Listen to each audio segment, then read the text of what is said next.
आइए आज चर्चा करेंगे न्याय में सब समान हैं।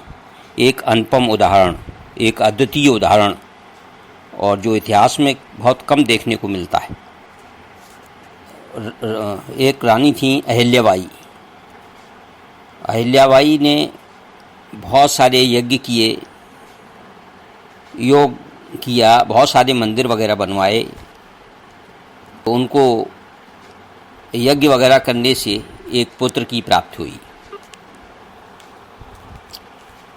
पुत्र छोटा सा था तो रानी अहिल्याबाई के पति पानीपत की तीसरी लड़ाई में बलिदान हो गए।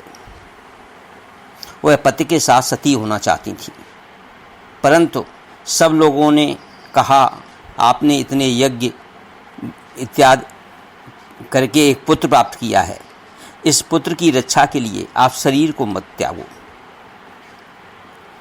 उसने स्वीकार कर लिया। पुत्र की संरक्षिका बन गई। बड़ी धर्मपरायणा थी, नीतिपरायणा थी, धर्म के अनुसार राजी थी रानी अहिल्याबाई। पुत्र जवान हो गया, राज तिलक के योग्य हो गया, तो उसका राज तिलक होना है। तब अचानक एक विचित्र घटना घटी।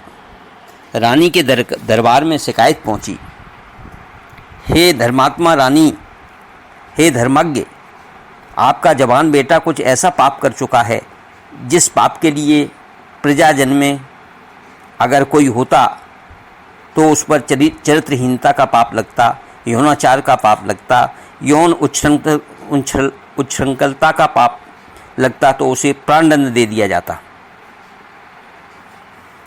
अगर प्रजाजन में ऐसा कोई करता तो रानी से जब ये शिकायत पहुंची तो रानी ने कहा, अच्छा मैं इसकी जांच पड़ताल करवाती हूँ। तो उन्होंने इसकी जांच करवाई तो ये आरोप सही पाए गए। रानी ने आदेश दिया, जाओ मेरे इकलौते जवान बेटे को, जिसका राज तिलक कुछ ही दिनों में होने वाला है, पकड़ के लाओ और हाथी के पांव के नीचे कुचलवा दो। इस घोषणा से सारी प्रजा रो उठी, क्योंकि रानी जो है बहुत नीतिपरायण थी और धर्मपरायण भी थी। इसकी वजह से प्रजाजन रोने लगे। मंत्रीगण रो उठे। रानी ने कहा, नहीं, न्याय में अपना और पराया कुछ भी नहीं, सब समान हैं। सारी प्रजाएं मेरी संतान हैं, सब प्रजाजन मेरे पुत्रवत हैं। जो न्याय प्रजा के लिए है वही न्याय इसके लिए भी है, हमारे पुत्र के लिए भी। सब प्रजाजनों ने रोते हुए उनसे कहा कि अपने बेटे को हाथी के पांव के नीचे मत कुचलवाओ, लेकिन उन्होंने एक नहीं मानी और उन्होंने अपने बेटे को हाथी के पांव के नीचे कुचलवा दिया। एक आंसू नहीं बहाया। प्रजा रो रही थी और जब उसका प्राणांत हो गया तो शरीर शांत हो गया। तब रानी ने कहा, अच्छा प्रजाजनों, अब मेरा ये रानी के रूप में कर्तव्य पूरा हो गया, अब मुझे माँ का कर्तव्य पूरा करना है। उन्होंने रानी का लिबास उतारा, सफ़ेद साड़ी पहनी और रानी ने विलाप किया और उनके विलाप से दसों दिशाएं रोने लगीं, रो उठीं। बड़ा कारुणिक दृश्य हुआ। उसने कहा, मुझे रानी का कर्तव्य भी निभाना है और माँ का कर्तव्य भी निभाना है।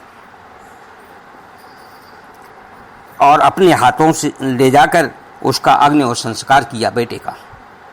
उसकी छोटी सी समाधि नर्मदा नदी के किनारे मध्य प्रदेश के महेश्वर स्थान पर आज भी विराजमान है।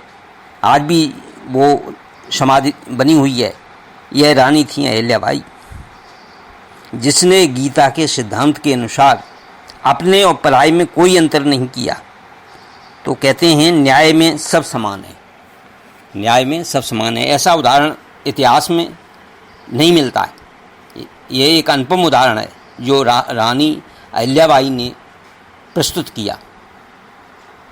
इतना बड़ा न्याय जो अपने बेटे का बलिदान दिया, इति परमात्मा ने नमः।